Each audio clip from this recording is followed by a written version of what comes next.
ചെറുതൊക്കെ അവിടെ ഇട്ടിട്ട് വലുതെടുക്കാൻ വാവേ. എടാ ചെങ്ങായി, ഇതൊന്നും നീ നമ്മളേറ്റണ്ട.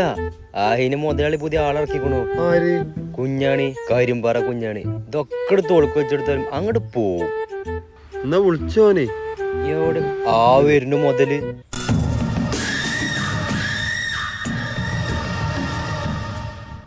കുഞ്ഞാണിയൊക്കെ നോക്കല്ലേ, പത്തിരി പിടിച്ചാ കുഞ്ഞാണിയൊക്കെ. കുഞ്ഞാണിയൊക്കെ എവിടെ കരിമ്പാറ? തട്ട് തട്ട് തട്ട് തട്ട്. കുഞ്ഞാണിയൊക്കെ നിങ്ങൾ എന്ത് പരിപാടി കാട്ടുന്നത്? 2000 കൂലില്ല, നിങ്ങൾ 2 കിലോന്റെ വറകേറ്റിട്ടാ പോണ്. കനല്ല ഒന്നും എടുക്കരുതെന്ന് എന്റെ അമ്മ പറഞ്ഞേക്കണു. എന്റെ അമ്മാന്റെ കുത്തുകളാട്ടാ എന്നെ കൊണ്ടാവൂല. അത്രേ ഒരു കാര്യം മനസ്സിലായി. എന്താണ്? ആരാന്റെ കേസിത്തെ കായി അവനാന്റെ കേസിലേക്ക് എത്തണെങ്കിലേ പള്ളിയിലത്തെ കാട്ടം തൊള്ളികളെത്തണം.